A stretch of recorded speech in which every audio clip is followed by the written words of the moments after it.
Uh, Pagi ni kita masih bahaskan tentang doa, khususnya kita di dalam 10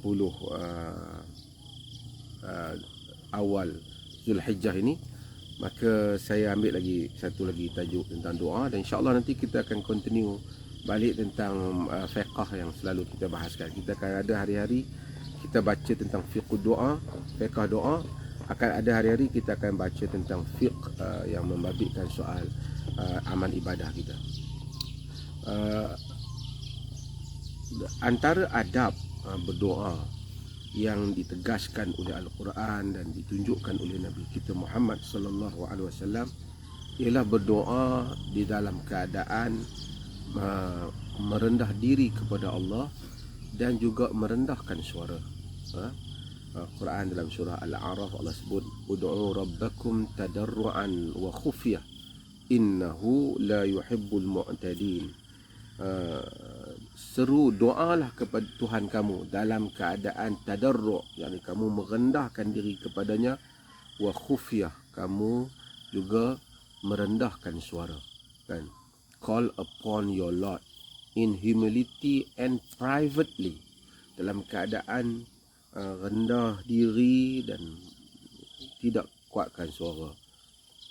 Innahu la yuhibbul mu'tadin, kerana dia sesungguhnya dia tak suka kepada orang-orang yang melampaui batas. Indeed, he does not like transgressors. Tuhan ni tak suka orang-orang yang melampaui batas.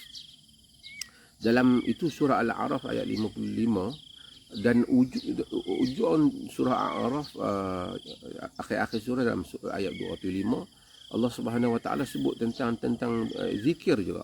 Allah menyatakan, wazkur rabbaka fi nafsika tadarruan wa khifatan wa duna jahri minal qaul bil ghudwi wal asal wa la takun minal ghafilin. Sebutlah Tuhan kamu di dalam diri kamu dalam keadaan merendah diri dan khifah. Khifah yakni dalam keadaan merendahkan suara. Dunal jahri minal qaul, tanpa kamu mengangkat suara, mengangkat suara dan pada waktu pagi dan petang. Yang ni Allah Subhanahu wa taala mahu supaya kita rendahkan suara kita ketika kita berdoa. Sebab itu Al-Imam Ibn Qayyim menyebut tentang faedah-faedah merendahkan suara pada doa. Kita kalau cakap dengan orang besar, kita cakap macam mana bahasa kita. Kita cakap bahasa yang elok, perkataan kita pilih, dan kita tak kasar, tak angkat suara kita. Kita hormat. Kalau kita cakap pun elok-elok, tuan, saya sebenarnya elok-elok kita cakap. Tapi adakah kita bila doa kepada Allah kita angkat menjerit-jerit suara? Ini tidak betul dalam adab berdoa. Melainkan pada tempat yang Nabi angkat suara untuk orang makmum aminkan, umpamanya di dalam doa qunut. Jadi Nabi doa Nabi didengari oleh makmum, pasal makmum di belakang nak mengaminkan doa Nabi kerana Nabi imam di dalam salat.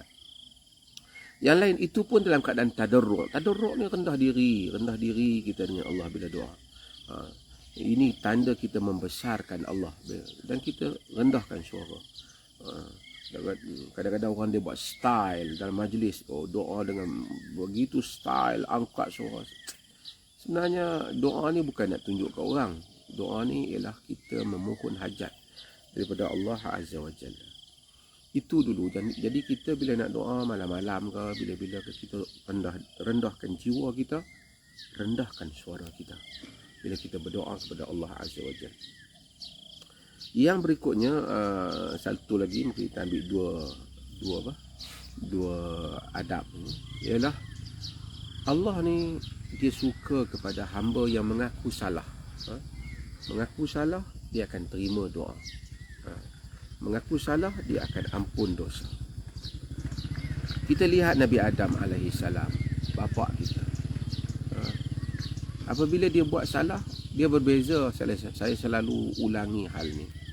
Beza Adam dengan Iblis dari sudut salah. Dua-dua buat salah. Iblis pun langgar perintah Tuhan. Orang suruh sujud kepada Adam, tak sujud. Adam pun langgar perintah Allah, jangan hampiri pokok di dalam syurga tu, dia hampiri. Tapi beza Iblis dan Adam ialah Iblis bila buat salah, dia challenge Tuhan. Dia kata, aku diciptakan daripada api, dia cipta daripada tanah.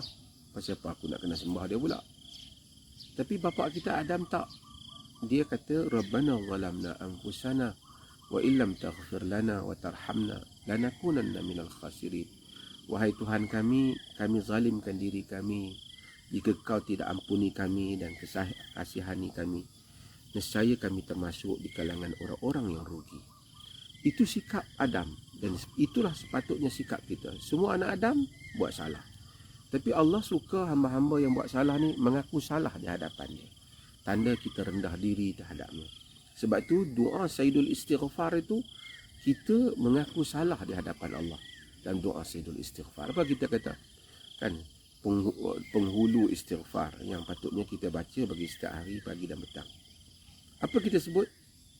Dan abu'u laka bi ni'matika alayya wa abu'u bi dhanbi faghfir li fa innahu la yaghfiru dhunuba illa anta. Aku mengaku kepadamu, abu'u laka bi ni'matika alayya, aku mengaku kepadamu nikmatmu kepadaku.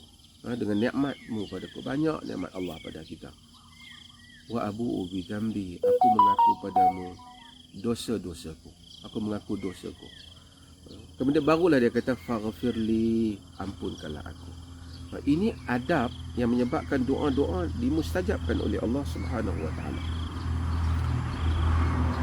Di dalam doa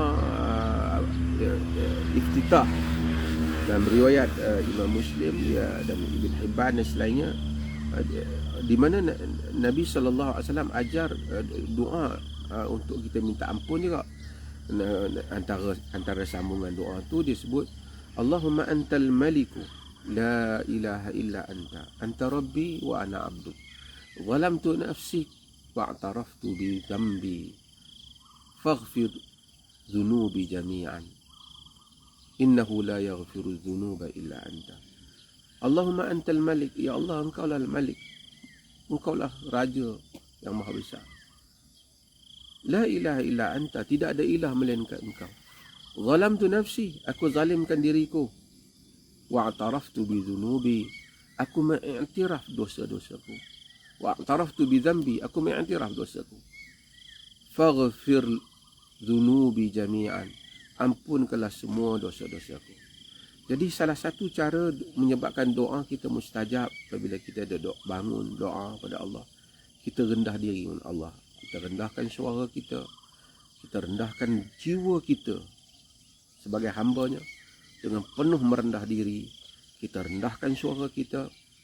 Kita akui bahawasanya kita bersalah kepadanya. Kita akui nikmatnya banyak. Maka dia akan menerima doa kita. Kerana ada orang bila dia berdoa, dia rasa macam saya sebut semalam, macam dia bagi order kepada Allah, kena bagi ni. Kadang-kadang bila dia doa, dia rasa, pasal apa pula tak bagi kat aku? Aku dah sembahyang, aku dah buat baik, aku dah sedekah, masih lagi Allah tak mahu bagi kena aku. Kenapa? Dia rasa macam tu walaupun dia tak sebut.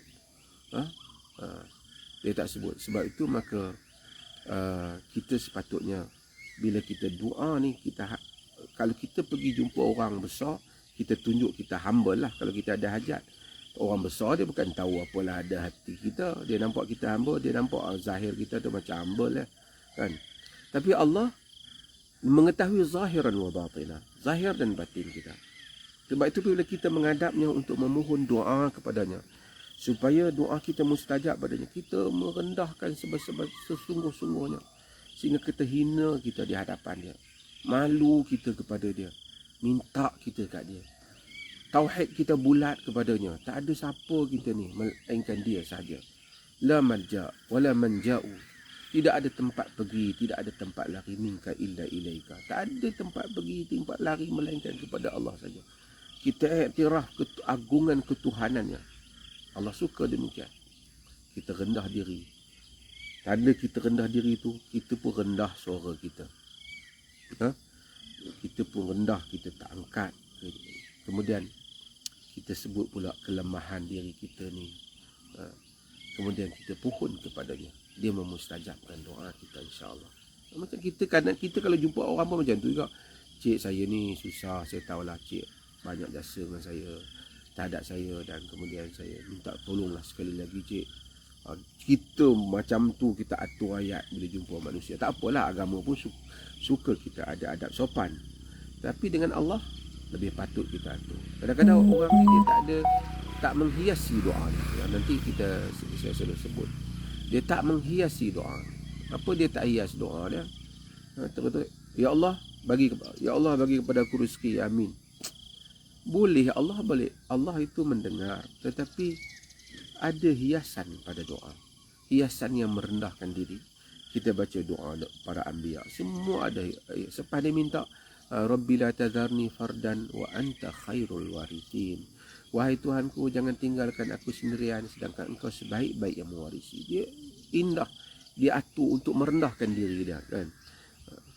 Nabi Ayub yang kita sebut, wa ayyuba idnada rabbahu anni massani ad-dur wa anta arhamur rahimin.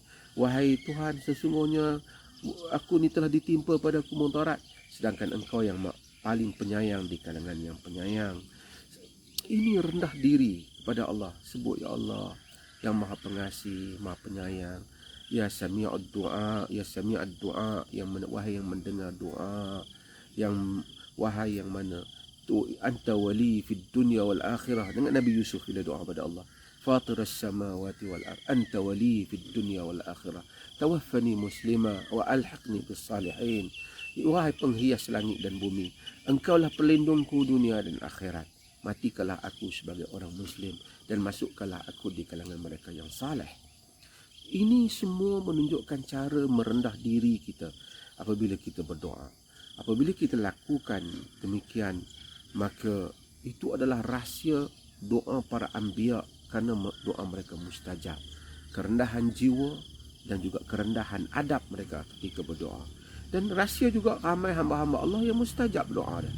Kita tengok dia biasa-biasa, masya-Allah, tapi bila dia doa, mustajab doa dia, kerana rendah diri dia dengan Allah. Dalam halus tu, dalam diri tu, Allah Subhanahu Wa Taala saja yang tahu siapa hamba dia yang benar-benar rendah diri dengan dia bila memohon, dan siapa juga hamba dia yang menjaga adab bila meminta kepadanya. Lalu dia akan memberikan doa-doa mereka. Ni kita semua ni berada pada 10 awal Zulhijjah ni, maka ambillah kesempatan untuk doa tengah malam kita, tahajud kita, doa waktu salat. Besok Arafah kita semua mulakan. Sebenarnya takbir ni dah mula dah. Dia panggil takbir mutlak. Sepatutnya 10 hari awal ni kita takbir Allahu Akbar, Allahu Akbar, tak ikut. Anytime lah kita takbir. Besok kita mulakan takbir muqayyad. Di Perlis kita akan mulakan, di negeri lain saya tak pasti, tapi kalau di Perlis kita besok dah mula dah takbir. Bermula waktu subuh kita dah mula takbir, sehingga isu awal hari Arafah dan seterusnya hari raya Korban dan hari Tasyrik, kesemuanya kita takbir. Kita bukan mula dengan hari raya Korban saja, kerana ada hadis, ada riwayat daripada para sahabat radhiyallahu anhum bagaimana Nabi sallallahu alaihi wasallam mengajar mereka dan mereka mengamalkan. Apabila masuknya hari Arafah, mereka telah bertakbir.